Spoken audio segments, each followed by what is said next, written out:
Ini cat, kalau saya tulis sekarang, kalau saya tulis semua bisa kelihatan? Kelihatan? Kelihatan. Kelihatan ya? Oke. Nah, dari semua. Jadi kita akan mulai dari satu step yang fundamental ya. Satu step awal titik nol ya. Dia ini sebagai aksis, sebagai kutub yang pertama lah gitu untuk kita kemudian melangkah di dalam kehidupan ini ya, yaitu tauhid kita. Nah, alhamdulillah kalau lihat dari susunan materi aku yang online ini itu sudah dibahas ya. Saya ingat sebelum pertemuan ini ada tauhid, mungkin ada tauhid sosial, bahkan juga nanti ada Islam rahmatan lil alamin. Tapi secara singkat nanti saya juga akan mulai dari tauhid dulu. Ini yang terlihat yang tulisan saya warna hitam atau biru? Warna hitam, Pak. Warna hitam ya, oke. Ya. Nah, tauhid yang pertama ya. Jadi yang biasa kita lafazkan dari kalimat tauhid ya, la ilaha illallah Muhammadur Rasulullah. Jadi pertama punya makna dalam ruang lingkup akidah keimanan kita ya. Jadi kalau kita tulis seperti ini, ada yang pertama adalah dalam ruang lingkup akidah, dan yang kedua, kalau ini saya menyitir dari Muhammad Nasir ya. Muhammad Nasir ini bisa dikatakan influence utama dari Pak Amin Rais ya, pendiri Partai Umat. Itu juga selain ada kita memaknai tauhid sebagai ruang keimanan kita, itu juga ada domain di mana kita melihat umat yang satu ya. Umat yang satu di sini artinya segenap umat manusia dengan persamaan dalam konteks martabatnya ya, dignity-nya, yang itu kita harus akui dan harus juga hormati. Nah, saya akan berangkat dari situ dulu. Dari kedua aspek tersebut, maka ada konsep keseimbangan ya, tawazun. Ini artinya keseimbangan antara apa? Antara dua aspek tadi ya. Pertama dalam konteks akidah ya, keimanan kita, la ilaha illallah Muhammadur Rasulullah, la ya, kita mengatakan tidak kepada selain Allah, kepada kekuatan selain Allah, yang nanti terjemahnya juga bisa sedemikian luas ya. Itu yang awal dulu ya. Itu awal dulu, kita tidak mengakui kekuatan lain selain daripada Allah, dan juga mengakui bahwa Muhammad adalah utusan Allah. Kemudian konteks yang kedua tadi adalah mengakui bahwa umat manusia ini ada kesatuan umat manusia. Ya. Ini saya tulis dalam dimensi artinya sosial, karena kita akan berbicara umat manusia mulai dari manusia secara individu, ya, perorangan, ya. Juga manusia nanti konteksnya lebih luas lagi, ya. Dalam arti mulai dari keluarga, ya, kemudian masyarakat, ya, kemudian lebih besar lagi nanti dalam konteks berbangsa dan bernegara. Nah, saya ingin kita berangkat dari di sini adalah surat Ibrahim ya, ayat 24-25. Ini sempat kita bacakan juga. Sebentar, saya sederhanakan saja ini ya. Ibrahim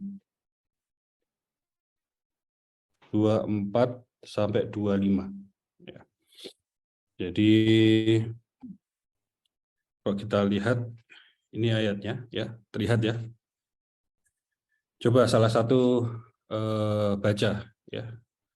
Siapa Mas atau ini dulu?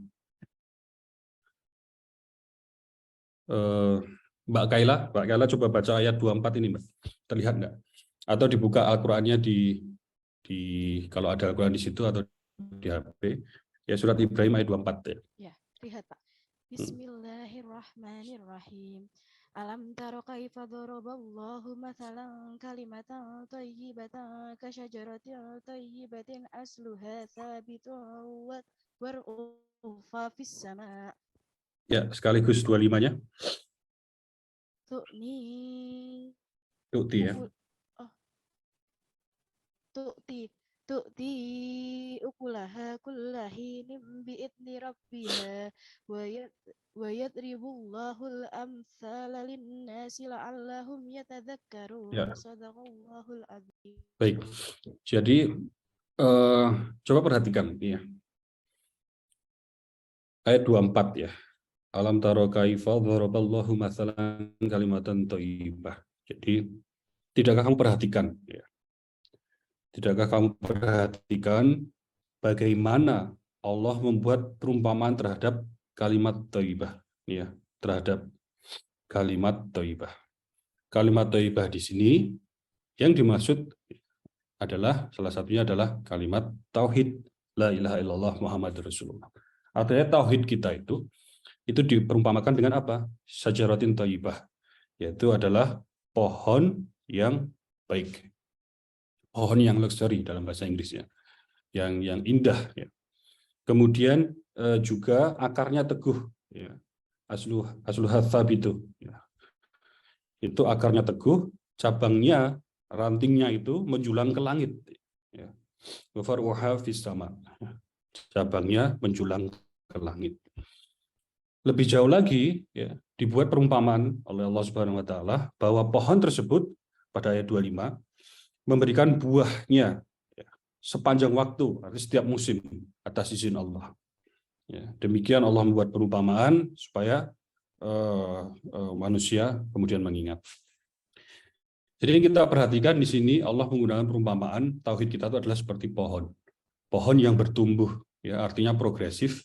Namanya bertumbuh ya dari kecil kemudian semakin tinggi, akarnya juga semakin kuat ke bawah ya, semakin tinggi tadi juga itu diekspresikan dengan cabang-cabang yang ranting-ranting tadi menjulang ke langit ya. Jadi pohon yang tinggi juga membuat perumpamaan ya bahwa ada sesuatu yang untuk dicapai gitu ya. Ya, dari tauhid kita ini bukan tauhid yang stagnan ya, berhenti pada satu tempat ya, berhenti pada satu pemahaman saja kemudian sudah ya, saya sudah bertauhid secara benar bahwa saya sudah mengakui tidak ada Tuhan selain Allah, kemudian Muhammad sallallahu alaihi wasallam utusan Allah gitu. Tapi ini kita perlu maknai ada buahnya gitu akarnya. Artinya buah itu sesuatu yang bisa dimanfaatkan, dinikmati ya. Kemudian juga bisa bahkan menyembuhkan ya. Dan lain sebagainya. Jadi ternyata ada domain lain selain bahwa tauhid itu untuk diri kita sendiri gitu. Ya, artinya ada perlunya step berikutnya yaitu mewujudkan ya atau mengejawantahkan ya manifestasi dari tauhid kita itu dalam bentuk apa buktinya ya. Dalam bentuk apa rupanya ya. Kalau di sini kita perhatikan ya inilah perumpamaannya adalah pohon ya. Pohon yang baik ya, yang baik ya. Bukan pohon yang busuk yang dia mungkin akarnya sudah mulai mati, batangnya itu kropos, ada dari luar itu seperti batang yang kokoh tapi dalamnya itu kosong, kan itu ada ya seperti itu, jenis seperti itu ya. Jadi ini diumpamakan oleh Allah seperti pohon yang bagus, yang luxurian, yang punya semakin meninggi ya. Kemudian juga semakin kuat ke bawah, artinya dia pegangannya itu semakin kokoh dan juga dia memberi manfaat ya yang diperumpamakan dengan pohon, dengan buah. Nah, inilah tauhid kita. Jadi mari kita maknai ya. Yang pertama berangkat dari sisi akidah dulu, ini harus kuat ya. Tapi dengan pengibaratan pohon tadi bahwa dia tidak berhenti di satu tempat, dia semakin meninggi. Ada progres, dia tidak status quo, tidak stagnan, tidak mandek ya. Ada pembuktian tauhid kita itu, inilah buktinya dan itu semakin bertambah dan terus ya. Inilah kemudian kita masuk dalam konteks tauhid sosial ya. Tauhid dalam dimensi kehidupan kita secara individu dulu, kemudian berkeluarga, bermasyarakat, kemudian berbangsa. Dan ini harus ada keseimbangan antara keduanya. Jadi kalau menyitir Pak Muhammad Nasir atau tauhid sosial ini adalah sejauh pengetahuan saya yang pertama mengalimatkannya adalah Pak Amin Rais ya dalam buku beliau Tauhid Sosial di tahun 90-an ya. Itu harus ada keseimbangan antara keduanya ya. Jadi kalau salah satu saja akan jomplang, dan sebagaimana tadi surat Ibrahim 24 dan 25, kita perlu dimensi sosial di mana ada sisi-sisi yang progresif. Nah, sekarang perhatikan ya, kita akan fokus pada hari ini adalah dimensi yang sosial. Coba dibuka surat Al-Anbiya ayat 92. Al-Anbiya ayat 92 ya, saya tambahkan di sini. Al-Anbiya ayat 92, juga nanti Al-Mu'minun ayat 52. Ya, coba dibuka Al-Anbiya 92 dulu. Ini sudah saya siapkan juga. Coba Ana ada atau Radifa tadi?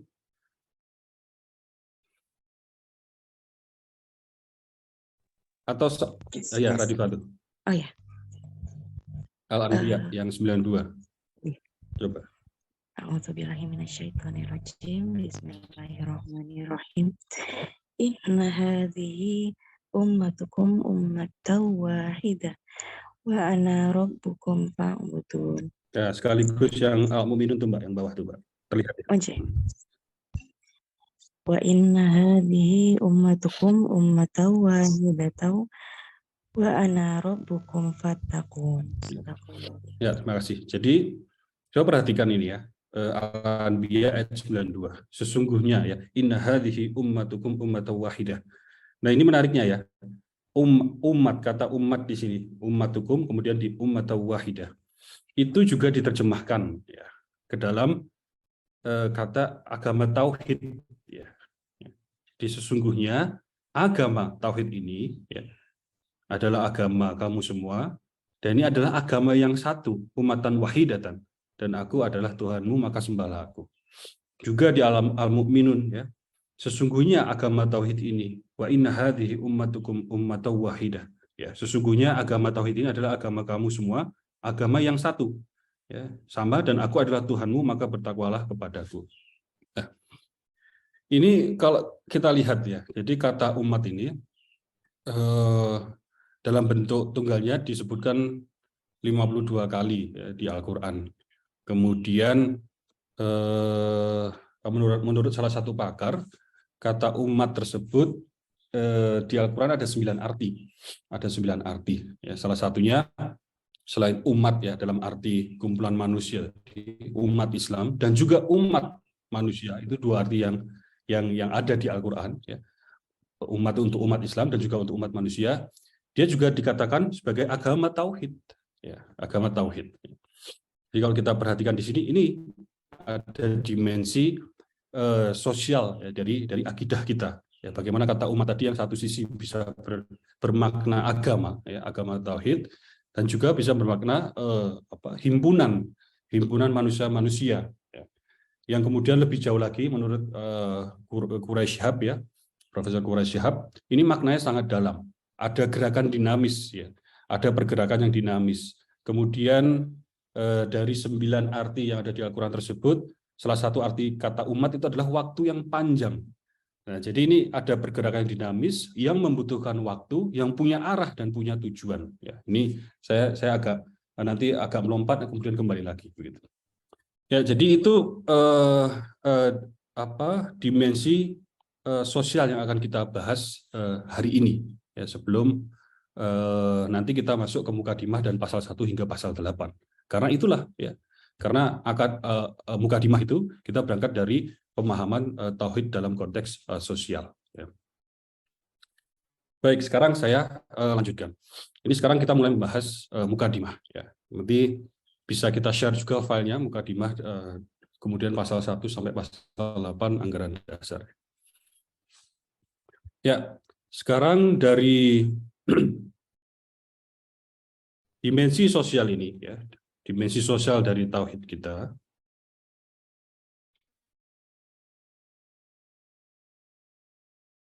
ini ya, itu kita akan membahas kehidupan kita dalam konteks individu, ya, ataupun family, ya, keluarga, ya, ataupun bermasyarakat. Ya. Kemudian ini dalam skala yang lebih besar, ya, kehidupan berbangsa dan bernegara. Ya, kalau individu ya ini adik-adik semua secara individu ya sebagai perseorangan. Sebagai perseorangan perlu diingat kita punya tugas mulia di muka bumi ini. Jadi coba adik-adik nanti perhatikan kalau di sini itu ada salah satunya adalah Al-Baqarah ayat 30 ya. Al-Baqarah ayat 30. Itu bagaimana pernyataan Allah di hadapan para malaikat ya. Itu tentang kita manusia ya. Wa idz qala rabbuka lil malaikati inni ja'ilun fil ardi khalifah. Yang kemudian diprotes oleh malaikat awalnya ya. Qalu ataj'alu fiha ma yusidu fiha wa yasfiku dima. Ya Allah, ini manusia yang itukah yang berbuat kerusakan ya, menumpahkan darah di muka bumi itu ya. Ini juga mengisyaratkan sebenarnya ada kehidupan sebelum kita gitu ya, generasi manusia. Ini tafsir-tafsirnya bisa dilihat ya. Kemudian malaikat melanjutkan bahwa kami ini kan siang malam bertasbih ya, menyucikan namamu gitu. Mengapa mereka begitu? Intinya begitu. Qala ini a'lamu ma la ta'lamun, itu jawab Allah ya. Sesungguhnya ya Allah berkata, sesungguhnya aku lebih tahu dari apa yang tidak kamu ketahui. Kemudian di ayat berikutnya dijelaskan ya, mengapa manusia itu lebih unggul ketimbang malaikat dan makhluk-makhluk lainnya ya gitu. Dikatakan adalah dua pembeda, yaitu irodahnya, kekuatan free will-nya, free choice, bahwa kita itu kemudian diberi kekuatan untuk memilih, ya, kekuatan untuk memilih. Ini maka disebutkan oleh Profesor Fazlur Rahman dalam bukunya The Major Themes of the Quran, seluruh makhluk itu Muslim karena berserah diri pada Allah, kecuali manusia, karena dia punya free will. Dia bisa memilih berserah diri atau sebaliknya. Dia bisa memilih baik atau sebaliknya. Dan disitulah ujian kita, disitulah perjalanan hidup kita selama di dunia ini. Itu free will ya. Kemudian poin yang kedua adalah ilmu pengetahuan. Ya, ilmu pengetahuan yang diberikan pada Allah, pada manusia oleh Allah Subhanahu Wa Taala. Itu dijelaskan di ayat 31 ke bawah. Nah ini kembali ya, itu tadi kita sebagai individu. Kemudian ada konteks kita dalam kehidupan berkeluarga, bermasyarakat. Ya. Kemudian juga ada tadi berbangsa dan bernegara. Ketika kita berbicara kehidupan dalam konteks yang pertama ini, maka menyambung semangat umat tadi, ya, kita masuk ke kita lihat Ali Imran ayat 104. Ya. Di situ tadi dibacakan di awal tadi, ya. Wal takum minkum ummah yad'una ilal khair wa ya'muruna bil ma'ruf wa yanhauna 'anil munkar. Wa ulaika humul muflihun ya. Nih, wa ulaika humul muflihun. Jadi 104 ini surat Ali Imran itu sebuah seruan ya. Sebuah perintah dari Allah ya. Hendaknya di antara kita ini ya, itu ada segolongan umat ya. Ada membentuk kemudian umat yang dalam arti himpunan tadi yang kemudian punya gerakan dinamis ya. Wal takum minkum ummah di sini adalah satu pusat, center. Ini termasuk saya waktu itu ada kesempatan ketemu Ustadz Hadi Hidayat. Hampir 2 jam berbicara. Beliau memberi motivasi itu dengan mengupas kata umat itu ya. Menjadi center ya, menjadi himpunan yang punya arah ya, punya tujuan ya. Untuk kemaslahatan umat ini kalau kita lanjutkan gitu. Ini wal takum minkum ummah. Kemudian kita ini sudah masuk ya. Jadi di mukadimah nanti adik-adik semua, mukadimah dari anggaran dasar ya. Itu ada beberapa ayat ya. Salah satunya adalah Ali Imran 104 ya. Kemudian juga saya masukkan 105 setelah ini ya. Jadi di Ali Imran 104 sekali lagi ini seruan kepada manusia ya untuk membentuk suatu barisan ya, untuk mengadakan gerakan yang dinamis ya. Ya. Untuk apa? Untuk beramar ma'ruf nahi mungkar. Al-amru bil ma'ruf wa nahyu 'anil munkar ya. Yang menegakkan, menyeru kepada yang ma'ruf, kemudian mencegah hal-hal yang mungkar, yang tidak baik. Dan merekalah itu ya orang-orang yang beruntung, al-muflihun, yang menang, yang sukses, yang jaya artinya ini al-muflihun. ini relevan dalam konteks kehidupan kita secara individu, ya. Kehidupan kita secara familial, secara keluarga kita, bapak, ibu, ya, atau adik-adik ini masih bapak, ibu, ya, rata-rata ya, adik, kakak, gitu. Nanti sebentar lagi, nggak lama nanti sudah punya suami, istri, anak, dan seterusnya. Ya, soon enough, ya. Itu akan cepat waktu kita berputar. Jadi harus segera bersiap.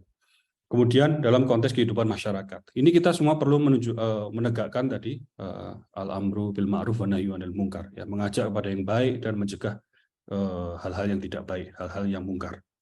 Itu Ali Imran 104. Ya. Nah, jangan lupa juga di ayat berikutnya, wala takunu kalladzina tafarraqu wa ikhtalafu min ba'di ma ja'ahumul bayyinah. Ya. Ini langsung 104 itu adalah perintah untuk berhimpun, 105 juga diingatkan, kamu itu jangan menyerupai orang-orang yang bercerai-berai, ya, yang tafarruq, ya, tafarruq, ya, kemudian ikhtilaf, waktalafu itu, ya, jadi berselisih, mimba dima ja'ahumul bayyinah, setelah datang keterangan yang jelas. Bayyinah ini sebenarnya tanda-tanda Allah, keterangan yang jelas, ya. Ini dikatakan al-bayyinah itu adalah keterangan jelas bagi mereka yang terbuka pikirannya. Kalau yang sudah menutup, ya, enggan membaca, enggan mendengar, ya, ini bayyinah ini menjadi mungkin masuk telinga kanan, keluar telinga kiri, ya, al-bayyinah, gitu. Ini jadi bagaimana Allah tahu persis tabiat atau karakteristik dasar kita yang memang menjadi tantangan, ya, tidak mudah untuk bersatu itu. Ya. Kita lihat sendiri bahwa umat Islam di Indonesia ini mayoritas, ya, berapa 90 bahkan sudah 92% ke atas, ya. Kemudian organisasi masyarakat yang berdasarkan Islam itu minimal ada 2, ya. Itu yang satu membernya 80 juta, yang satu udah 50 juta, ya. Sudah sangat besar secara kuantitas. Salah satu ormas ini bahkan, ya, punya aset itu diproyeksikan sekitar 400 triliun. Itu organisasi terkaya seluruh dunia. Ya, punya masjid sekian ratus ribu dan seterusnya. Jadi melihat pencapaian umat Islam di Indonesia, ya, sejauh ini itu adalah sesungguhnya sesuatu yang besar, namun, ya, nampaknya belum bersatu secara utuh.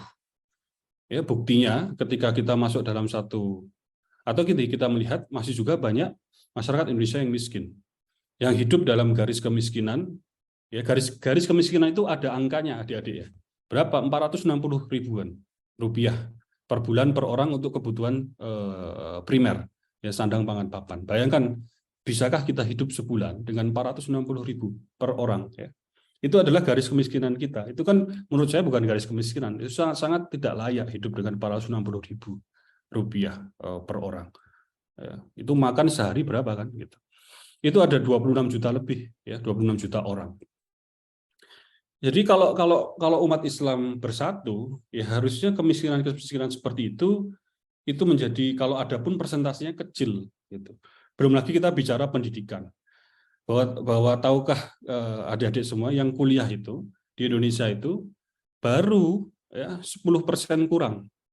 9,7% tepatnya, ya, 9,7% dari anak-anak muda Indonesia yang sudah bisa mulai kuliah, yang jumlahnya 126,5 juta orang itu baru 10%, tidak sampai 12 juta yang kuliah. Kenapa? Alasannya semua sama, ya, tidak mampu, tidak punya, karena alasan ekonomi, ya. Ya, bayangkan kalau umat Islam ini bersatu, harusnya hal seperti ini, ya, itu kalaupun ada persentasenya kecil, minor saja. Jadi ini mengapa ayat wala takunu kalladzina tafarraqu wa ikhtalafu, ya. Jangan sampai tafarruq dan ikhtilaf. Itu ditaruh setelah 104. Setelah kita diperintahkan untuk berhimpun, berbareng-barengan, ayo, ya, kolaborasi bahasa sekarang, ya. Ya, kemudian bekerja sama, diingatkan kamu tuh sulit, gitu loh, ya. Sulit untuk bersatu, maka ini tantangannya, ayo, harus duduk bersama, ya, harus bermusyawarah dan lain sebagainya. Ya, harus sering-sering mengadakan event bersama yang konkret, yang kontributif dan berkelanjutan. Ya. Ini ayat 105. Dan ini ada juga di mukadimah. Ya. Jadi ini mukadimah kita, Partai Umat. Ya. Ini perhatikan. Langsung dibuka 104. Oh maaf, yang 105 tadi tidak ada, jadi 104 langsung ke 110 kalau di Mukadimah. Tapi saya tambahkan di pertemuan ini 105 untuk kita bahas ya, untuk menjadi perhatian gitu. Ini Mukadimah ya, tadi sudah dibahas yang 104 Ali Imran dan juga 110 ya. 110 ini satu titik tujuan ya. Saya meminjam istilahnya wah ya waktu pertemuan itu. Jadi ketika kita nanti sudah berhasil membentuk umat di mana yang dimaksud 104 tadi, maka dikatakan kuntum khairu ummah ya. Kamu adalah umat yang terbaik yang dilahirkan untuk manusia, ukhrijat linnas itu. Ya, karena dia telah menjadi satu titik pusat ya untuk yang hidup ya, yang kemudian melakukan gerakan-gerakan yang secara aktif dan dinamis ya. Gerakan di sini maksudnya apa sih? Perjuangan ya. Perjuangan ya. Kemudian dia punya arah dan dia memang butuh waktu gitu. Partai Umat ini masuk tahun kedua alhamdulillah. Besok April genap 2 tahun gitu. April besok genap 2 tahun. Butuh waktu ya untuk mencapai tujuan tersebut ya. Nah, pada saatnya ketika mencapai stage atau tahapan tersebut, maka itulah yang disebut dengan kuntum khairu ummah ya, ukhrijat linnas. Umat terbaik yang dilahirkan untuk manusia. Dan itu adalah proses ya. Nah, kita lihat juga dari 104 ke 110 kita lihat ya ada proses 104, 105, 106.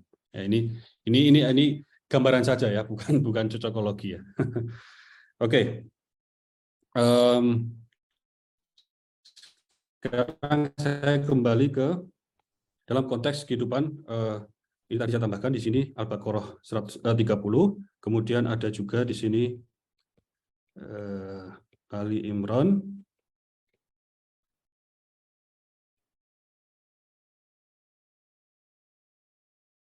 104, 105 juga saya tambahkan di sini ya. Dan lihat di sini domainnya adalah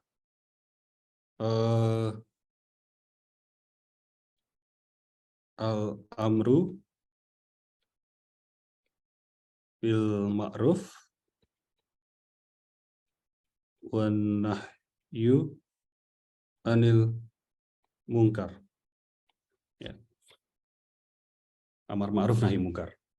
Nah, sekarang kita masuk dalam konteks berbangsa dan bernegara. Ketika kita hidup dalam konteks yang lebih besar skalanya, dalam konteks Indonesia, ya, negara kesatuan Republik, ini kita sudah berbicara dalam situasi yang lebih kompleks, ya, tidak sederhana itu. Kalau di konteks individu ataupun keluarga, ya, ada bapak, ibu, ya, ada adik, mungkin kakak, ada saudara-saudara, gitu. Atau masyarakat tadi, ya, ada ketua RT, ya, RW, ya, ada tetangga, gitu. Sekarang dalam konteks bernegara, maka kita punya pemerintah, ya. Pemerintah ini ya Pak Presiden, Wakil Presiden, kemudian juga menteri-menteri, ya, kepala-kepala daerah, gubernur, wakil gubernur, ya, lagi wali kota, bupati, ya, nanti ke kepala desa dan lain sebagainya, sampai ketua RT tadi, semakin mengecil tadi. Kemudian itu tadi disebut pemerintah. Ada juga anggota legislatif, anggota DPR. Mereka ini perwakilan adik-adik semua, perwakilan rakyat, ya, perwakilan umat, gitu. Namanya perwakilan. Ya. Kalau disebutkan di ayat 30 tadi Al-Baqarah, kata khalifah di sini adalah perwakilan Allah untuk ketugasan tertentu. Kita ini mengemban tugas tertentu dari Allah, gitu ya. Masing-masing punya tugas berbeda-beda, gitu. Demikian juga DPR, dia punya tugas untuk mewakili masyarakat atau umat, gitu. Mewakili, menyampaikan aspirasi dan lain sebagainya. Sebentar, sebelumnya tadi sini saya tulis dulu, ini adalah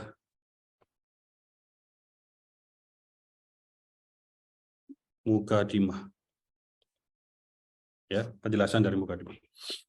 Nah, kembali lagi kehidupan berbangsa dan bernegara tadi. Ada DPR, ada juga nanti lembaga penegak hukum, ya, mulai dari peradilan, ada hakim, ya, ada jaksa yang untuk menuntut, ya, ada Pak Polisi, ada juga untuk pengaman, ya, untuk membela negeri ini ada TNI dan lain sebagainya. Dan tentunya ada masyarakat, ada umat, ya, ada bangsanya, ya gitu. Nah di sini tentu untuk mengatur sebuah sistem, apalagi yang untuk mengatur sebuah himpunan yang besar ini, yang kita sekarang jumlahnya sudah 270 juta penduduk lebih, ya, 272, bahkan mungkin bertambah terus gitu. 272 juta, 273 juta penduduk. Kita nomor berapa dunia? 4 kan, ya. Ini tentu perlu sistem, ya.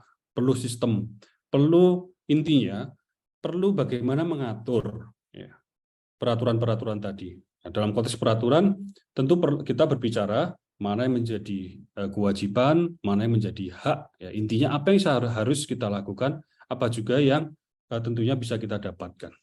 Dan ingat, alhamdulillah bahwa Indonesia ini negara yang besar, kita dikaruniai sedemikian banyak sumber daya, ya, sumber daya alam, perikanan nomor 1 dunia, hutan tropis nomor 3 dunia, emas, tambang emas itu nomor mungkin 5 atau 10, ya, ranking besar, ya, ranking tertinggi dunia, belum batu bara, ya, nikel dan lain sebagainya, ya. Alam kita luar biasa gitu. Nah itu butuh diatur instrumen sumber-sumber tersebut, ya. Ya. Ini kita berbicara masalah keadilan kemudian, ya. Adil tidak ini di manage, ya. Bagaimana sumber-sumber kita tadi yang kaya sekali, ya.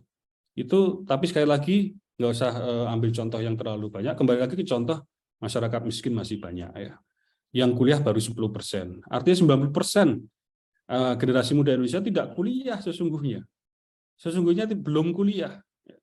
Sesungguhnya belum kuliah. Jadi ini sesuatu yang sangat-sangat memprihatinkan, ya. Jadi ketika kita berbicara dalam konteks kehidupan berbangsa dan bernegara, ini ada kita berbicara masalah keadilan, ya. Dan ketika sesuatu tidak adil, artinya melanggar, melewati batas kelaziman, ya, batas kepantasan, yaitu kita berbicara sesuatu yang zalim, ya. Dia tidak adil, unjust, ya, unfair, gitu. Di sini maka kita berbicara bagaimana kita kemudian melakukan gerakan dinamis tadi atau perjuangan al-amru bil adli wa nahyu anidz zulmi, ya. Di sini sekarang skalanya sudah lebih luas, ya. Al-amru bil adli, ya. Kita menegakkan keadilan.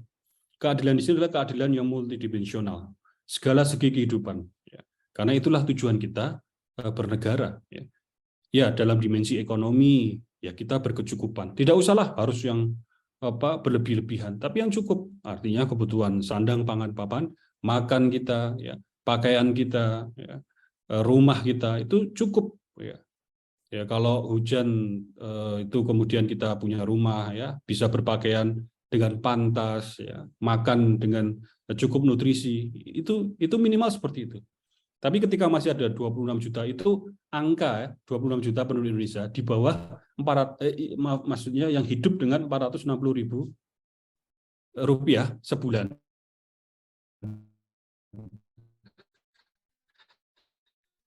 Itu kan tidak masuk akal, ya. Artinya ada keadilan, ya, yang perlu ditegakkan, gitu. Inilah contoh keadilan bidang ekonomi, bidang pendidikan keseni, ya. Dan kita mencegah atau meruntuhkan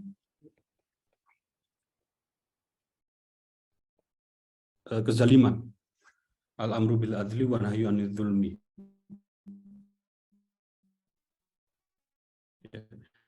Ketika berbicara dalam kehidupan bil adli wa nahyu anidz zulmi, kita perhatikan ini mukadimahnya.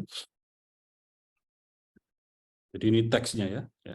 Jadi dikatakan di sana bahwa intinya dalam konteks kehidupan berbangsa dan bernegara, negaralah, ya, negaralah dalam arti ini pemerintah dan instrumen lainnya yang diberi amanah, diberikan kunci, diberikan segala macam akses kepada instrumen ke instrumen dan sumber daya yang ada di negeri ini untuk dimanfaatkan sebaik-baiknya untuk rakyat Indonesia, untuk umat Indonesia. Jadi mereka sebenarnya punya dua kesempatan, ya. Pemerintah punya dua kesempatan, ya, pemerintah kita itu untuk sebaik-baiknya membangun kemaslahatan umat, ya.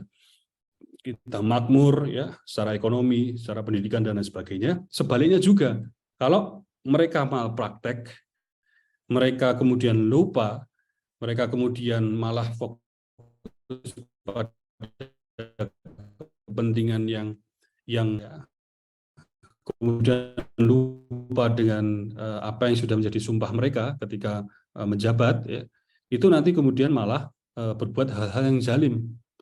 Masyarakat masih miskin, masih banyak yang tidak kuliah, belum kita berbicara pendidikan dasar hingga SMA, ya. Kemudian masih banyak sekolah-sekolah yang reot, ya, yang sebentar lagi roboh, ya. Kesehatan yang aksesnya juga tidak mudah dan juga tidak murah, ya. Inilah yang kita takutkan, ya. Ini kita takutkan ketika nanti yang kita beri amanah, ya, yang kita beri akses terhadap seluruh sumber daya, ya, itu kemudian lupa dan tidak malah memikirkan rakyatnya. Ya. Makanya dalam konteks ini kita perlu melakukan al-amru bil adli wa nahyu 'anil dzulmi, perjuangan untuk melawan kezaliman dan menegakkan keadilan. Jadi di sini kita lihat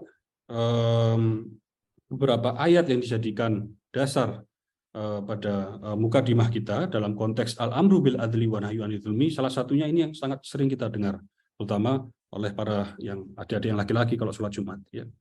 An-Nahl ayat 90, ya, ini perintah tentang keadilan. Innallaha ya'muru bil adli wal ihsan wa ita'idzil qurba wa yanha 'anil fahsya'i wal munkari wal baghi ya'idzukum la'allakum tadzakkarun. Ini ada sesungguhnya Allah menyuruh kamu berlaku adil dan berbuat kebajikan, memberi kepada kaum kerabat, dan Allah melarang dari perbuatan keji, ya, kemungkaran dan permusuhan. Dia memberi pengajaran padamu agar kamu dapat mengambil pelajaran. Juga tentang kezaliman, ini ada di mukadimah kita juga, surat Hud ayat 102, ya. Wa kadzalika akhdhu rabbika idza akhadzal qura wa hiya zalimah. Dan begitulah azab Tuhanmu apabila dia mengazab penduduk negeri-negeri yang berbuat zalim. Inna akhdahu alimus syadid, ya. Sesungguhnya azabnya itu adalah sangat pedih lagi keras, ya. Juga di surat Al-Hadid ayat 25, ini ayat yang penutup mukadimah, ya, yang ada di bagian akhir mukadimah. Jadi bagaimana, ya, Allah mengutus rasul-rasul, ya, membawa bukti yang nyata, dan telah kami turunkan bersama mereka Alkitab dan neraca keadilan supaya manusia dapat melaksanakan keadilan. Ya, ini lagi-lagi berbicara tentang keadilan, gitu. Timbangan, kira-kira. Ya, jadi ini saya tambahkan surat-suratnya ini untuk adik-adik catat, ya. Di sini tadi An-Nahl 90, ya. Kemudian Hud 102, kemudian Al-Hadid 25. Ini mohon maaf sampai jam berapa ya? Kita ada waktunya ini, ya. Sampai jam 7, Pak. Jam 7, oke. Ya, Oke. Nah, dari sini, ya, sampai sini tadi. Nah, perhatikan tadi bahwa negara kita ini diatur oleh sistem, ya. Sistem ini juga peraturan-peraturan tadi diwujudkan dalam bentuk undang-undang.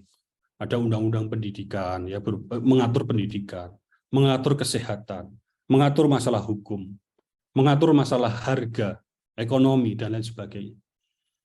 Ada peraturan-peraturan, peraturan presiden, peraturan menteri, peraturan gubernur, dan lain sebagainya. Dan kita mengikuti itu mau tidak mau. Ya, suka tidak suka mengikuti itu. Kalau yang adil dan membawa manfaat, tentu kita alhamdulillah. Itu sebagaimana yang kita harap-harapkan. Tapi nanti kalau itu kemudian tidak sesuai ataupun bahkan cenderung nanti kemudian menzalimi, bagaimana? Sudah jadi undang-undang, peraturan, ya. Padahal kita juga punya anggota DPR, ya. Jadi undang-undang, adik-adik semua, itu yang buat siapa? Yang buat itu pemerintah bersama DPR, ya, dua komponen tersebut. Dalam prosesnya kudunya, ya, melibatkan juga kajian-kajian ilmiah dan lain sebagainya. Yang itu dalam prakteknya tidak sepenuhnya dilakukan. Kalau ada adik dengar atau baca berita, terakhir ada Perpu Ciptaker ya, Cipta Kerja. Ya coba nanti ada adik baca itu bagaimana satu Perpu yang kontroversi itu kemudian diambil oleh Pak Presiden. Gitu.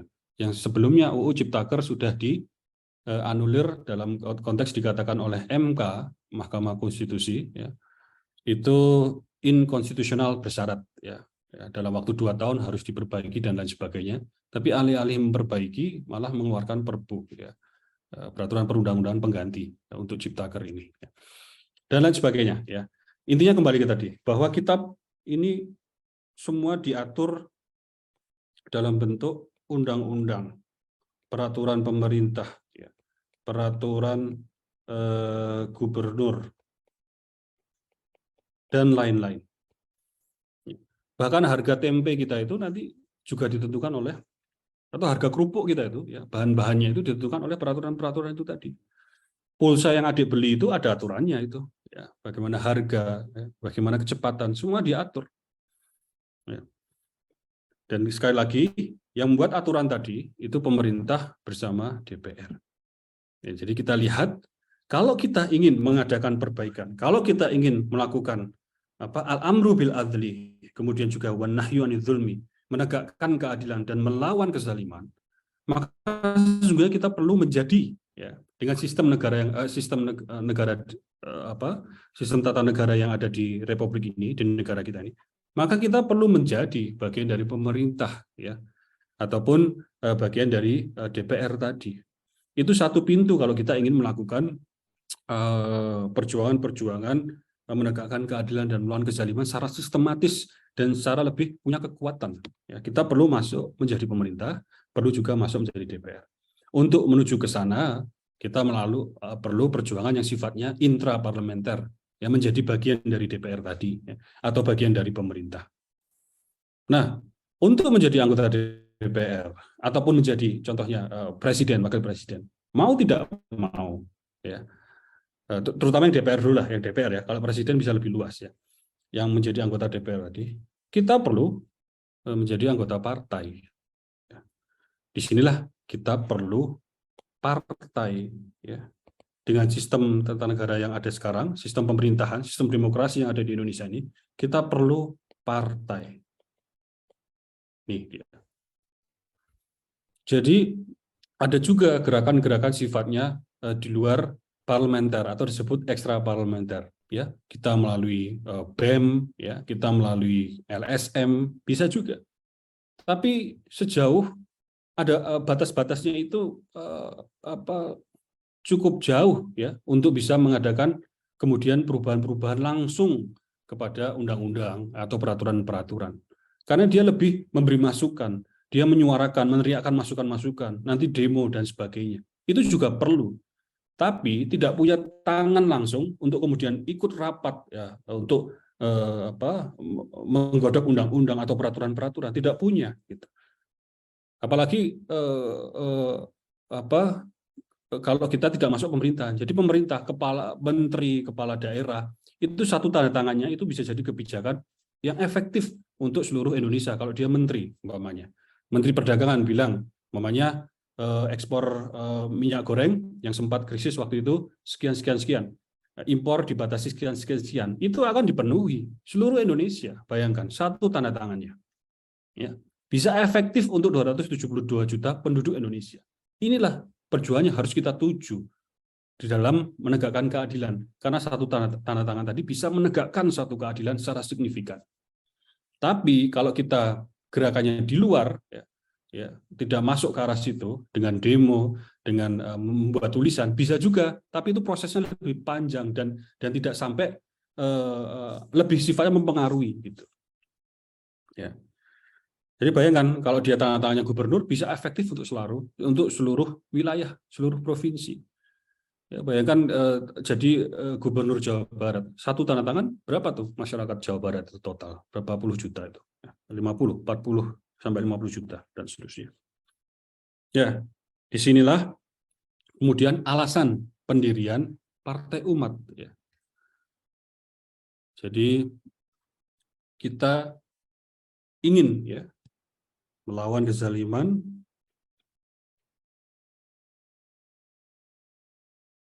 dan tegakkan keadilan.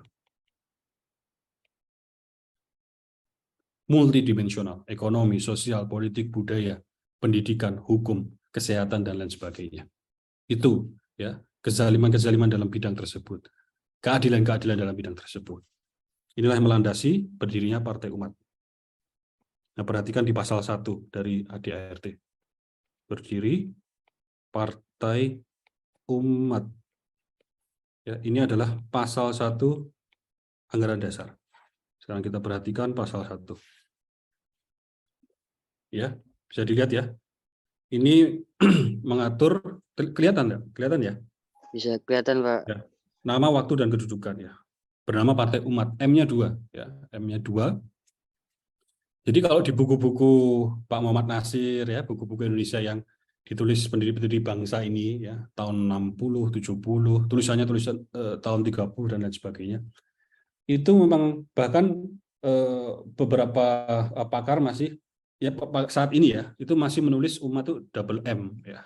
Hanya memang kemudian di ejaan-ejaan yang baru ini M-nya 1 ya.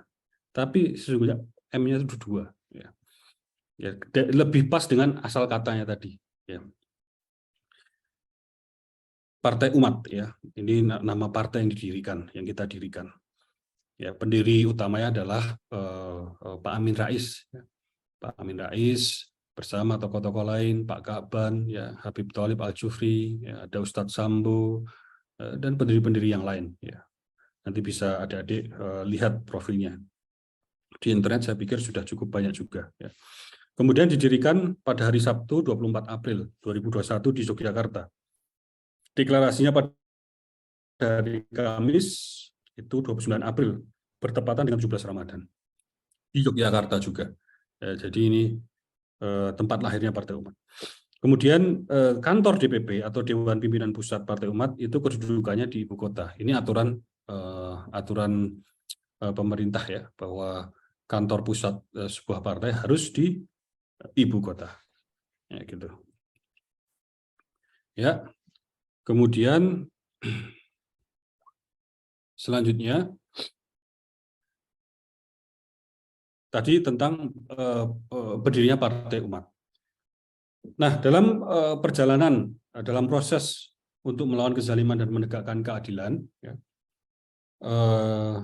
kemudian memahami bahwa dalam konteks tauhid ada tawazun, ada keseimbangan antara tauhid dalam domain keimanan, akidah kita, dan juga yang kedua adalah dalam konteks sosial, di mana di situ kita memahami bahwa ummatan wahidatan, umat yang satu, ya, itu kemudian di sini kita mengambil asas, ya, Islam rahmatan lil alamin. Maaf.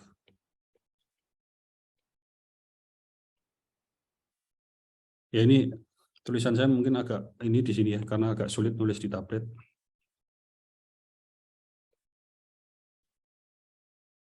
Di kertas juga nggak jauh beda sebenarnya. Alasannya. Islam rahmatan lil alamin. Islam rahmat untuk seluruh alam, ya, semesta, untuk seluruhnya. Tidak hanya manusia, ya, tapi juga yang ada di alam ini, ya, mulai tumbuhan, ya, lingkungan, dan lain sebagainya, seluruhnya, pohon, ya, hewan-hewan. Ya. Itu makna yang dalam bahasa sederhananya. Islam rahmatan lil alamin. Rahmat itu artinya outputnya kan, untuk siapa? Itu untuk seluruhnya. Dan dasarnya adalah Islam. Ya. Islam berarti referensi utama kita adalah Quran dan Sunnah. Ya. Ini pasal 2. Ya. Ini adalah pasal 2 dari anggaran dasar Partai Umat. Jadi Partai Umat berasaskan Islam rahmatan lil alamin. Ya. Sebagaimana dimaksud pada ayat 1 adalah nilai-nilai Islam itu sebagai rahmat bagi semua, sebagai pertolongan, sebagai arah untuk semua, bagi semua ini. Berbicara manusia tidak hanya umat Islam, tapi juga umat-umat yang non-Muslim. Adik-adik, jadi di Partai Umat itu sejak berdirinya itu, jadi kalau Partai Umat strukturnya begini, struktur pengurusnya. Ada pengurus pusat, yaitu di Jakarta. Ada pengurus wilayah, itu yang di provinsi. Ada pengurus kabupaten kota di bawahnya, ya, yaitu pengurus daerah. Ada juga pengurus cabang, itu adalah pengurus kecamatan. Nah, sejak dari berdirinya, untuk pengurus wilayah yang ada di Papua, Papua Barat, itu saudara-saudara kita non-Muslim. Ya. Di Papua Barat itu sejak awal ada namanya Jemi Morin. Nah, di Papua ada namanya Haris Yogo. Saya pernah menghadiri pelantikan di Papua Barat. Dan saya kagum bagaimana masyarakat, terutama partai umat kita di sana, itu sangat menjadi perwujudan dari toleransi. Mereka biasa hidup dalam perbedaan. Justru di Papua Barat sana yang saya lihat, gitu. Biasa saja beda agama, biasa saja hidup rukun dalam konteks berbeda suku. Ya. Itu sangat luar biasa sana. Ya, ini kelihatan bagaimana asas Islam rahmatan lil alamin. Kita menjalankan, ya, kita menyebarkan nilai-nilai Islam kepada seluruhnya. Ya. Dan lanjutkan, kemudian menegakkan keadilan, ya, mewujudkan kemaslahatan alam semesta.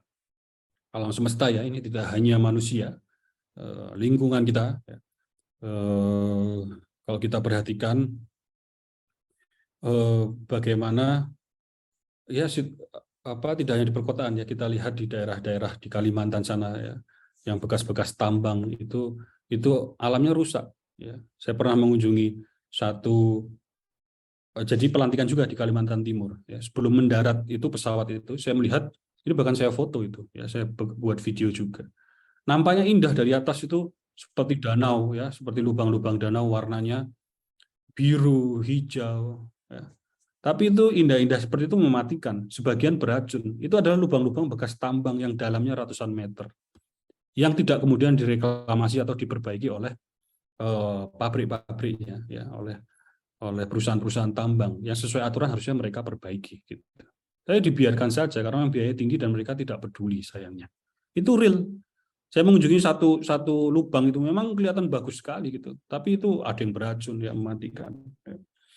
Jadi terjadi katastrofi lingkungan, ya, genosida lingkungan, kerusakan ekologi, ya, kerusakan lingkungan kita dan lain sebagainya. Jadi ini adalah asas kita, bagaimana kita harus memperhatikan rahmat Islam, nilai-nilai Islam sebagai rahmat, sebagai pertolongan, sebagai dasar, ya, untuk seluruh alam. Nah, kemudian kemanusiaan yang universal, ya, serta menjauhkan segala mafsadat atau kerusakan dan kezaliman tadi. Ya, itu pasal 2. Nah, kemudian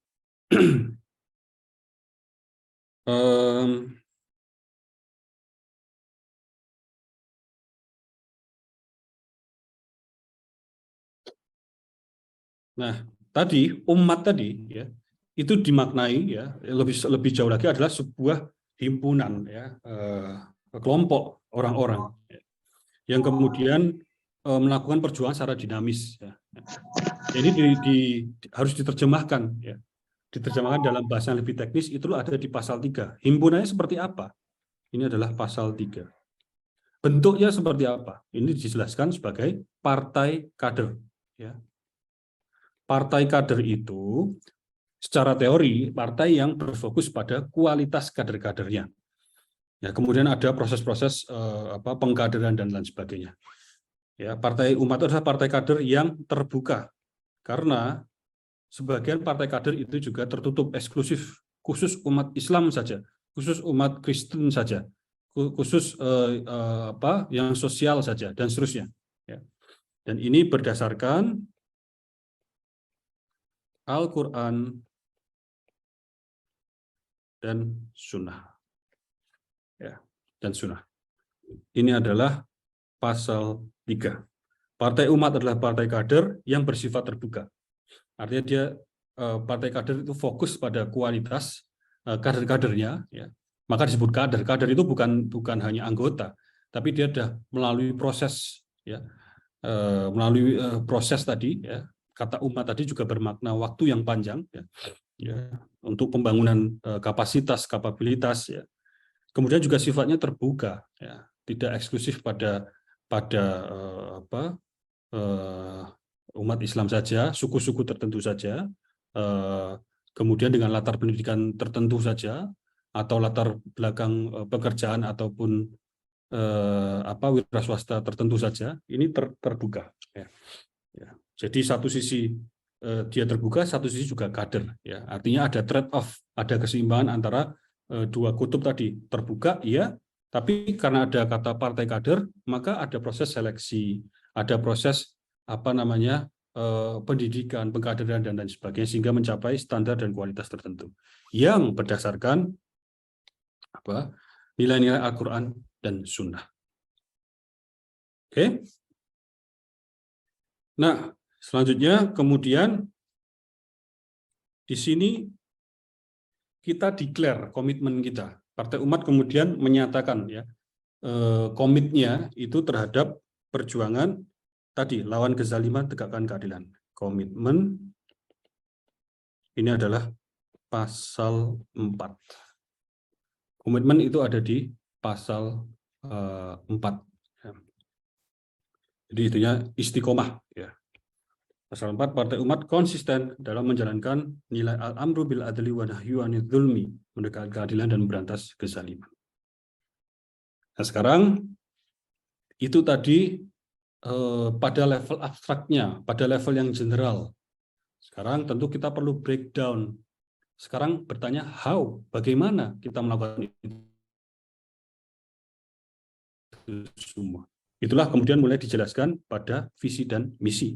Pertama, kita breakdown dalam bentuk visi dan misi. Inilah pasal 5. Ya, kita perhatikan pasal 5 dan 6. Ya. Visi Partai Umat adalah terwujudnya Indonesia sebagai negeri baldatun, thayyibatun, wa rabbun ghafur. Ya, negeri yang aman, damai, ya, makmur dalam ampunan Allah Subhanahu wa Ta'ala. Ini dengan menegakkan nilai-nilai ilahiyah, ya, nilai-nilai Tuhanan, ukhuwah, rasa persamaan, ya, sama-sama memiliki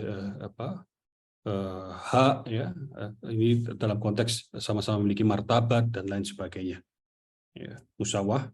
Kemudian adalah keadilan, ya, al-adli tadi dari kata adalah ini dalam wadah negara kesatuan Republik Indonesia. Oh, dan juga tadi kemerdekaan, kebebasan, hurriyah, ya. Dan juga ukhuwah, persaudaraan. Kalau nanti adik-adik sempat membaca buku Tauhid Sosial, itu ada satu bab yang membahas tentang high politics, ya, atau politik kualitas tinggi, politik yang bermartabat, yang adiluhung. Ya. Itu disebutkan Pak Amin, salah satunya adalah kesadaran tentang ukhuwah, persaudaraan umat. Ini juga sejalan langsung, ya, ini benang merah langsung ke dimensi tauhid yang kedua tadi, tauhid sosial, ya. Kita memahami bahwa ummatan wahidatan, umat yang satu tadi. Ini visinya. Jadi ini gambaran namanya visi, ya, vision, ya, visioner, orang yang memiliki visi visioner.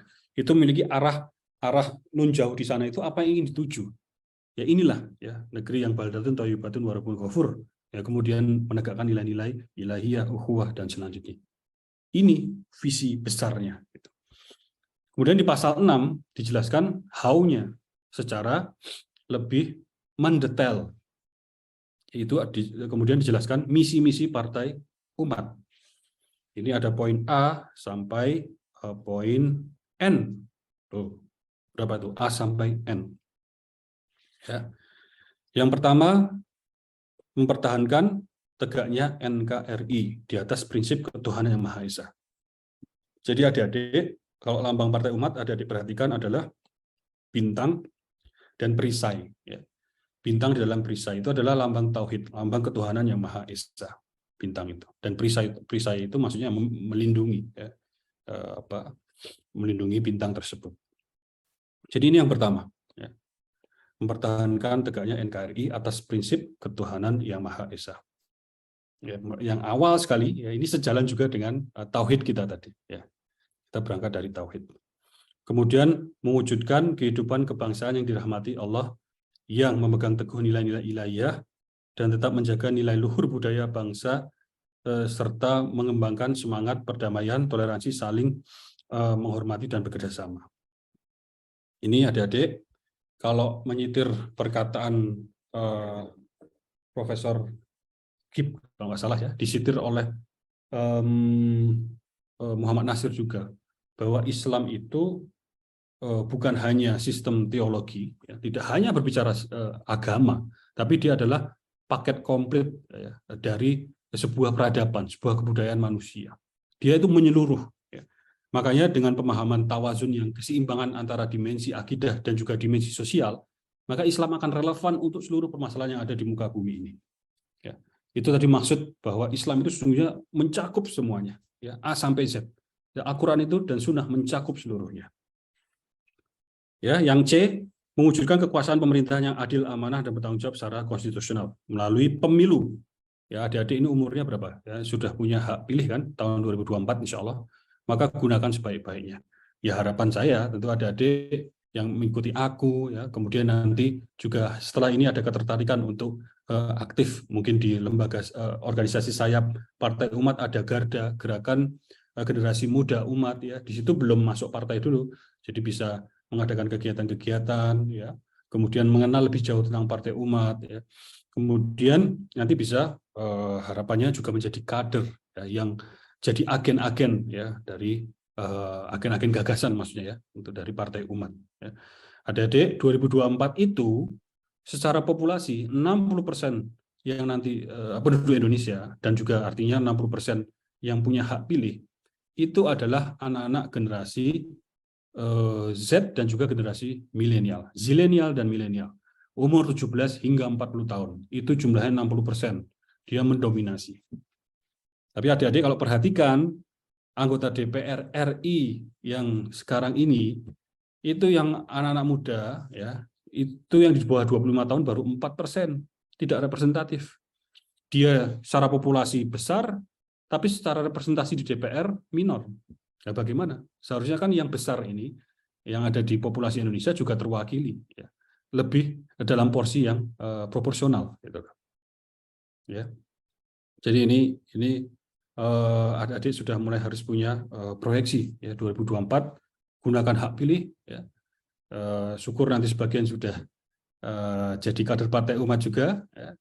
Bahkan nanti bisa melakukan perjuangan-perjuangan yang lebih. Ya.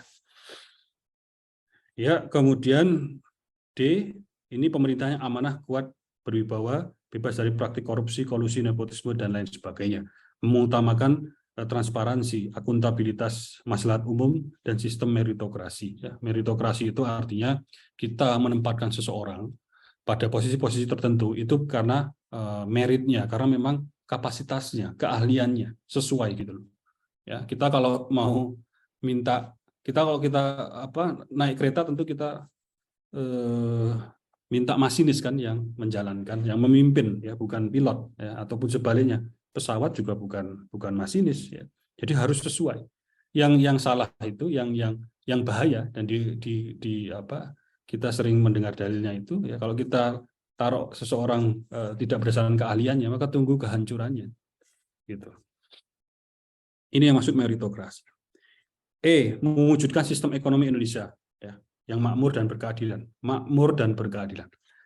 Jadi adik-adik, prinsip ekonomi yang ada di Al-Quran, ya, coba baca buku-buku itu. Saya menyitir Profesor Fazlur Rahman, satu saja. Ekonomi itu adalah prinsip ekonomi yang ada di Al-Quran, ya. Itu keadilan dalam arti ekonomi artinya kemakmuran ini, dalam bahasa yang mudah, ya.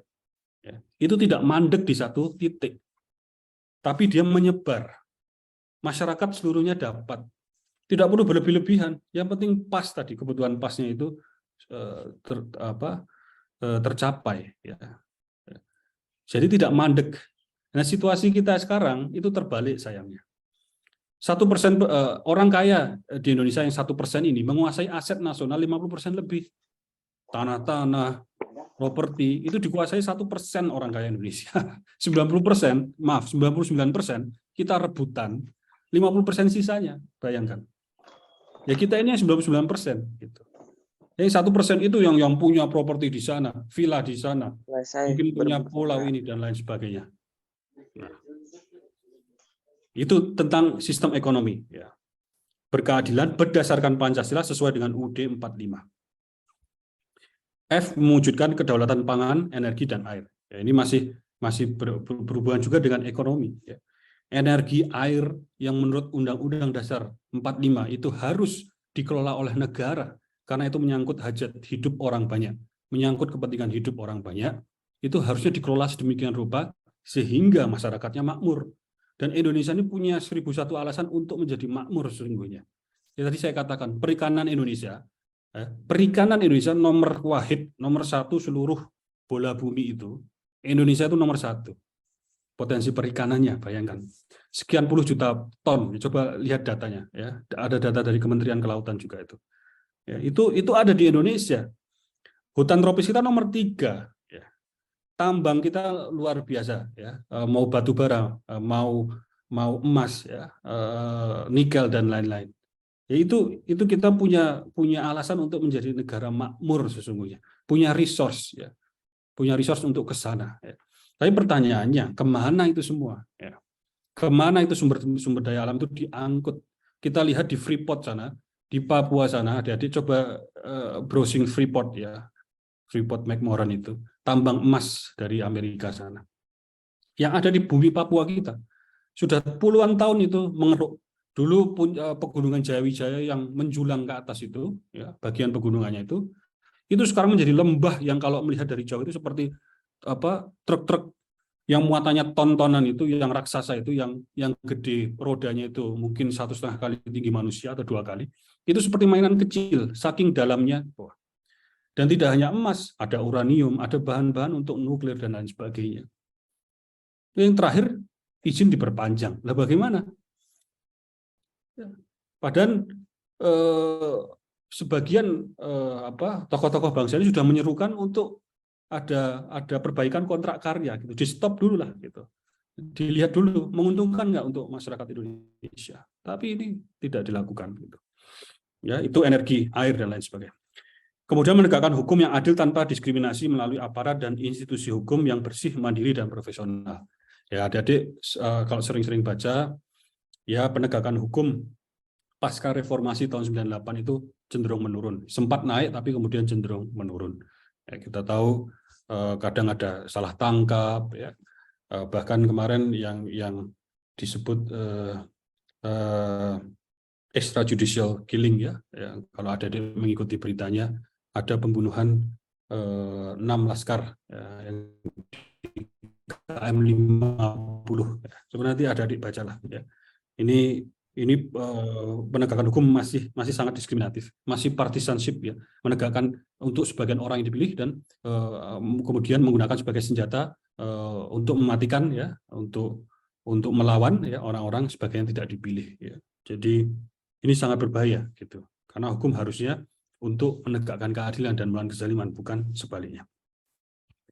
Kemudian juga kebebasan pers yang bertanggung jawab, ya. Ini semua sebenarnya satu cita-cita yang sempat kemudian dibangun ketika reformasi 98. Ya. Itu transisi dari Orde Baru, dari zaman-zaman yang penuh aturan-aturan yang membatasi ruang kita di publik, ya, media dibatasi, dibredel bahkan, ya, hukum itu cuma satu arah, ya, maksudnya hanya satu perintah, dan lain sebagainya. Itu semua sempat diperbaiki ketika reformasi 98, beberapa tahun setelahnya. Media kemudian semakin hidup, ya, yang dulu dibredel hidup kembali, ya. Sampai sekarang mungkin agak kebablasan, gitu.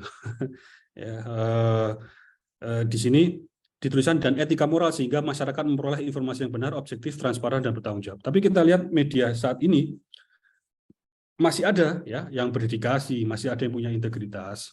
Tapi ada juga yang cenderung lebih suka drama, lebih suka mengadu pihak-pihak yang jadi tidak kalah dengan Netflix itu di halaman-halaman berita kita itu, karena isinya drama-drama semua, orang-orang yang berantem, orang-orang yang sebenarnya tidak ada apa-apa tapi judul beritanya seakan-akan dibuat berantem dan lain sebagainya.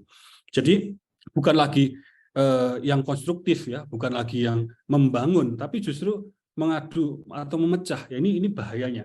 Jadi adik-adik harus punya kesadaran bahwa membaca berita saat ini ya itu juga harus berhati-hati. Jangan langsung ditelan mentah-mentah begitu saja. Apalagi istilah clickbait ya dengan judul-judul yang sensasional itu kemudian membuat kita nanti oh ya ini ternyata ini, oh ini ternyata itu, dibaca dulu dan lain sebagainya. Tabayun, lihat sumber-sumber lain. Ya. Jadi dengan kesadaran itu kita bisa survive dalam era informasi ini. Kalau tidak kita akan terlena, akan mudah saja terombang-ambing ya, akan mudah saja mengikuti headline ya, bahkan tidak baca isinya, kita hanya klik headline-nya, oh ini toh ternyata si A melakukan ini, si B melakukan ini dan seterusnya ya. Jadi ini satu PR ya bagi kita, makanya kita masukkan dalam misi Partai Umat. I adalah kualitas pendidikan ya yang holistik. Tadi saya sampaikan adik-adik tentang presentasi yang kuliah.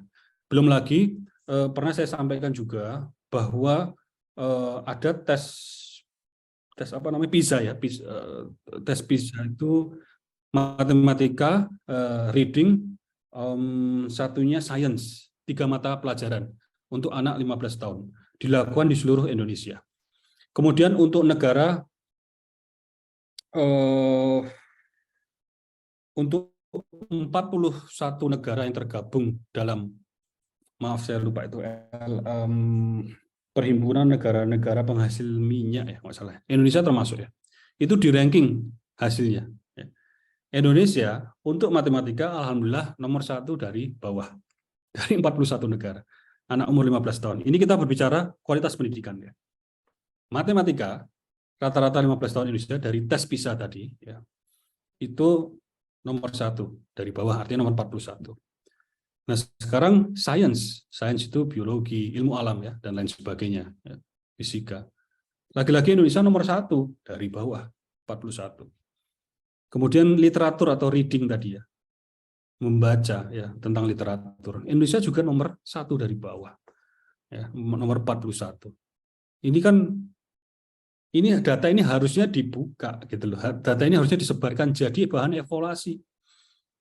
Ya. Menteri kita sekarang, Menteri Pendidikan harusnya lihat data-data ini gitu ya.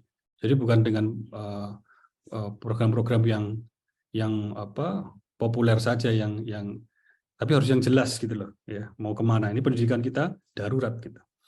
Kemudian penguasaan ilmu pengetahuan. Nah, ini saya juga ingin sampaikan. Jadi adik-adik dalam beberapa kajian itu disebutkan ada 3 macam kekuatan ya. Kekuatan yang pertama yang paling low itu adalah kekuatan sifatnya fisikal, ya, fisik. Gitu. Ini dalam konteks negara ya.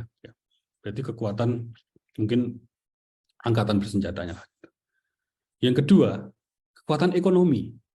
Ini yang pertengahan. Ini lebih tinggi dari yang tadi itu, yang sifatnya fisik. Kekuatan ekonomi finansial itu kita bisa dengan kekuatan ekonomi bisa membangun, bisa menolong negara lain. Ya, bisa melakukan berbagai macam perluasan, ekspansi, bisa pendidikan gratis, bisa kesehatan gratis, dan lain sebagainya. Jika ekonomi kita kuat. Ini contohnya kekuatan ekonomi. Yang paling tinggi, kekuatan ilmu pengetahuan dan teknologi. Ya, itu kekuatan yang paling tinggi di atas yang 2 tadi. Ya. Karena dengan ilmu pengetahuan, ya, sebagaimana di Al-Baqarah ayat 31 dan ke bawah itu, inilah yang membedakan manusia dengan makhluk yang lain. Membuat manusia superior di atas makhluk-makhluk yang lain. Gitu. Karena dengan ilmu pengetahuan kita tidak hanya bisa melanjutkan, tapi kita bisa create, ya tentu atas izin Allah. Kita bisa membuat sesuatu dari nol yang sebelumnya belum ada. Ya, kita banyak penemuan-penemuan itu karena ilmu pengetahuan, karena riset, karena ipteknya tadi. Dengan iptek kita kemudian bisa terbang dengan pesawat terbang. Ya, atas izin Allah, semuanya atas pertolongan Allah. Dengan iptek sekarang kita bisa punya smartphone ya. Zaman dulu adik-adik kalau tahun 2000-an atau 90-an akhir itu handphone belum touchscreen seperti ini ya. Handphone itu besar, antenanya itu harus ditarik ke atas, sinyalnya itu kalau adik-adik hadap kiri bisa ada sinyal, hadap kanan sudah hilang sinyalnya. Ya, jadi karena teknologi sekarang sinyal ada di mana-mana,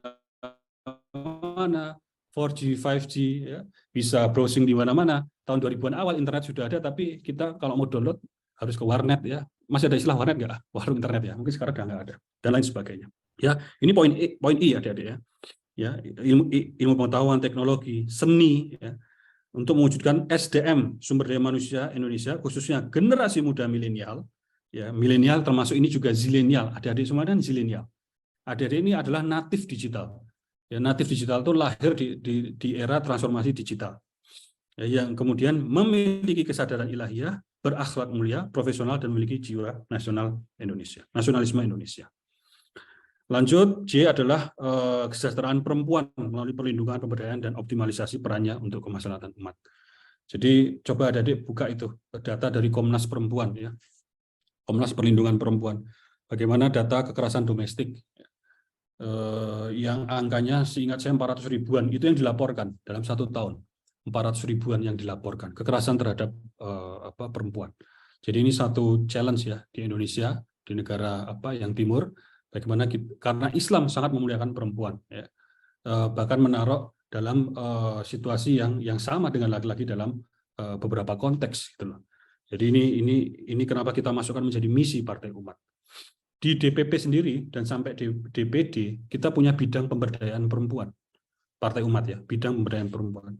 Kita juga punya sayap namanya Permata Umat, ya, perempuan utama umat, ya. Kalau adik-adik lihat video kemarin kita mengadakan tasyakuran di asrama haji, itu yang datang 1.000 lebih. Kursinya dibagi 500 sebelah kanan itu perempuan semua dari ujung sampai ujung. Ya, tidak hanya 30%, kita 50%. Itu bagaimana kita memang sangat menghargai sahabat-sahabat, ibu-ibu, bunda-bunda atau mbak-mbak ya yang ingin berjuang di Partai Umat ini. Kemudian K, ini juga masih dalam konteks ekonomi, tapi lebih ke ekonomi umat dan ekonomi kecil, ya, ekonomi menengah, istilahnya UMKM tadi. I, memperjuangkan peningkatan kesejahteraan dan jaminan atas hak tenaga kerja, petani, dan lain-lain. Sekali lagi, kita ini kaya akan ikan, ya, hutan kita kaya, ya, juga untuk petani dan segala macam, itu harus punya perhatian khusus. Kemudian M adalah tatanan kehidupan sosial yang saling menghormati, ya, mengembangkan daya cipta rasa dan karsa, mengedepankan kearifan lokal sebagai kekayaan budaya nasional. N, meningkatkan perlindungan dan jaminan atas pendidikan kesehatan. Tadi sudah kita bahas ya tentang pendidikan kesehatan, nanti mungkin jika ada kesempatan berikutnya. Tapi kita tahu masih jauh panggang dari api, ya, kesehatan masih mahal. Masih akhir-akhir ini banyak yang disebut startup yang istilahnya unicorn di atasnya lagi dan segala macam, tapi nyatanya juga PHK ribuan ya. Jadi kita harus hati-hati adik-adik, yang unicorn dan segala macam itu adalah valuasi itu tidak ada wujud asetnya, tidak ada wujud infrastrukturnya. Valuasi itu adalah saya punya otoritas, saya bilang kamu value-nya 100 triliun, maka dia dikatakan unicorn. Jadi begitu saja, gitu. Jadi melihat laporan-laporan metrik-metrik yang bisa saja fiktif, tidak ada barangnya. Itu kenapa unicorn dan segala macam itu di satu sisi nampaknya besar, tapi begitu ada krisis, ada goncangan sedikit, langsung PHK ribuan. Tidak punya bentuk fisik asetnya, gitu loh. Tidak ada infrastrukturnya, gitu. Namanya valuasi, gitu. Ya. Coba nanti adik-adik juga pelajari pelan-pelan itu tentang startup digital tuh, dan hati-hati. Gitu. Kemudian tujuan dan fungsi. Jadi kalau di tujuan ini pasal 7 ya, tujuan ini ya namanya tujuan. Jadi ini bukan lagi tentang how-nya ya, tapi breakdown dari dalam konteks visi tadi ini. Mana saja yang ingin kita tuju. Jadi dia breakdown visi, tapi tidak masuk ke how-nya, tidak masuk ke bagaimana melakukannya. Ya. Jadi tujuannya adalah mewujudkan cita-cita nasional bangsa Indonesia sebagaimana dimaksud dalam pembukaan Undang-Undang Dasar Negara Republik Indonesia tahun 45. Kemudian menjaga, memelihara, menjadi pemersatu NKRI. Ya.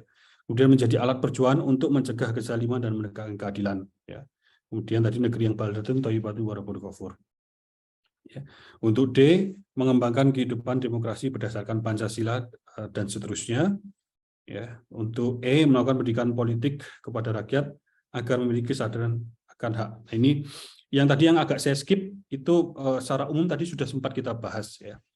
Nah ini penting ya, melakukan pendidikan politik kepada rakyat agar memiliki kesadaran akan hak dan kewajibannya dalam kehidupan beragama, bermasyarakat, berbangsa dan bernegara. Aku ini itu adalah step-step menuju ke sana. Yang disasar adalah generasi muda Indonesia dan adik-adik semua.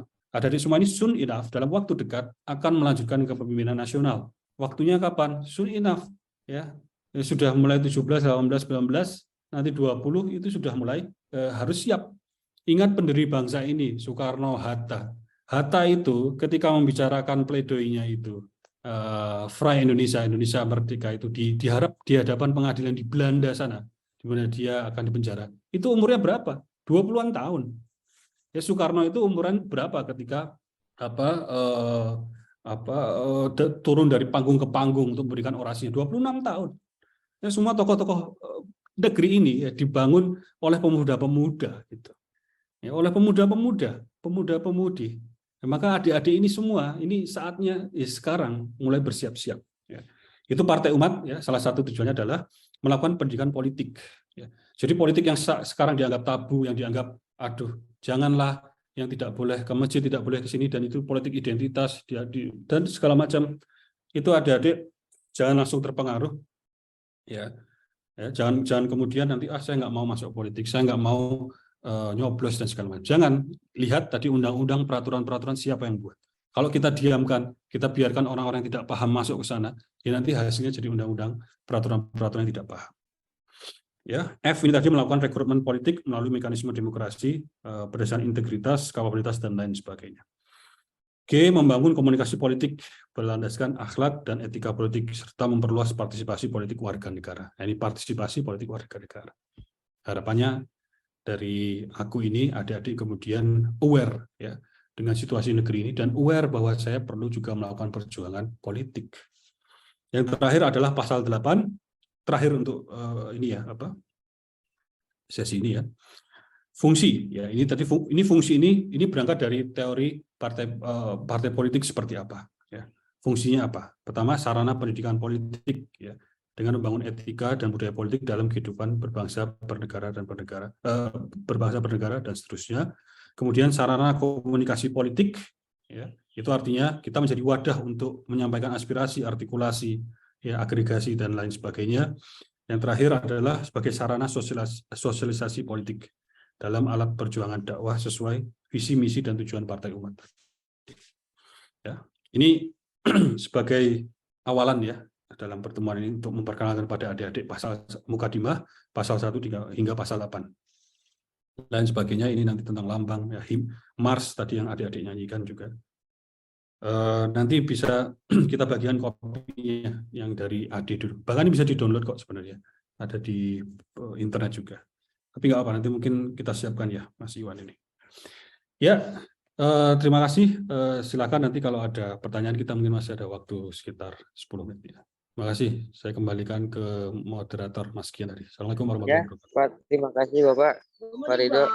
Yang mau bertanya silakan. Mbak Sipa, yang mau bertanya. Oke, baik. Sebelumnya saya izin off cam ya, teman-teman Pak, karena jaringan kurang stabil di sini. Gimana sih cara Partai Umat untuk menjaga integritas dan konsistensinya, terutama di para kadernya ya, terhadap landasan dan ADART partai di daerahnya masing-masing. Karena kan kalau misalnya kita hanya pusat yang memiliki integritas tinggi, namun daerahnya tidak, maka akan sama saja gitu Pak. Baik, terima kasih. Iya, terima kasih Mbak Siva. Saya langsung ya Mas Kian ya, langsung jawab ya. Jadi kata umat tadi ya, salah satunya artinya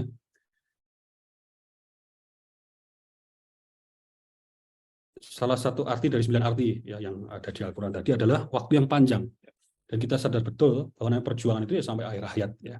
Termasuk cara menumbuhkan, melahirkan, menumbuhkan dan memelihara konsistensi atau istiqomah ya. Kader ya. Integritas dari pusat hingga ke bawah itu memang suatu perjalanan ya. Seperti perjalanan kita secara individu gitu. Ini bagaimana seperti menjaga iman kita.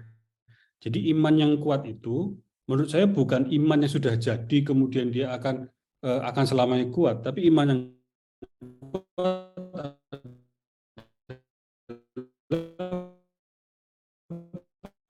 bagaimana kita menjaga setiap saat. Karena sudah umur lanjut segala macam, kita perlu tidak lelahnya ya memulai dan secara konsisten melakukan proses kaderisasi. Ini artinya pendidikan terhadap kader Partai Umat, mulai dari pusat hingga bawah. Nah, memang Partai Umat ini masuk tahun kedua. Tahun pertama kita dihabiskan fokusnya untuk pendaftaran sebagai badan hukum, sehingga resmi menjadi partai politik. Itu 2,5 bulan. Setelah itu kita disibukkan untuk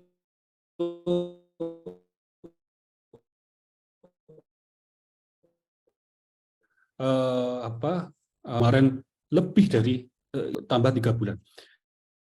Artinya sekarang fokus yang berikutnya ini adalah proses penguatan kader-kader ini. Kemarin juga kita sampaikan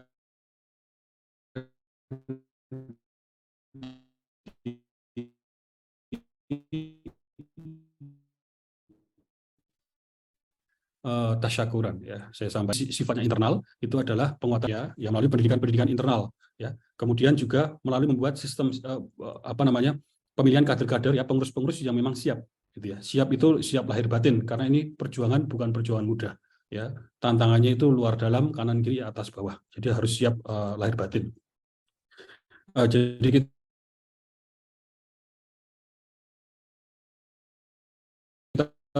buat sistem untuk semacam KPI untuk evaluasi kuantitatif, artinya ada scoring nanti ya ke depan seperti itu. Jadi objektif, kita tidak subjektif ketika memutuskan. Ya, jadi ada pendidikan tadi, kemudian ada sistem KPI untuk evaluasi. Ya. Selanjutnya yaitu diulang-ulang. Ya. Seperti karakteristik kita lah, selalu mengulang-ulang, mengingatkan, saling mengingatkan, terus memperbaiki, menjaga niat dan seterusnya seperti itu. Kira-kira begitu, Pak. Mbak Siva silakan sebagai MC-nya. Mbak Dian seperti di jalan itu, di angkutan umum saya lihat tadi. Baik Pak, alhamdulillah selesai materi kita hari ini. Semoga ilmu yang bisa kita dapatkan hari ini bermanfaat untuk kita. Terima kasih juga kepada Bapak Ibu sebagai pemateri. Oke, kita tutup kita hari ini dengan lafaz hamdalah. Alhamdulillahirabbil alamin. Alhamdulillah. Sudah hadir hari ini. Semoga bisa menjalani hari Senin ini dengan baik ya. Sekian dari saya. Assalamualaikum warahmatullahi wabarakatuh. Waalaikumsalam warahmatullahi wabarakatuh. Terima kasih banyak Tum semua atas partisipasi, atas materi hari ini Tum. Semoga membawa sama-sama sehat-sehat semua, Mas. Ya, terima kasih Tum.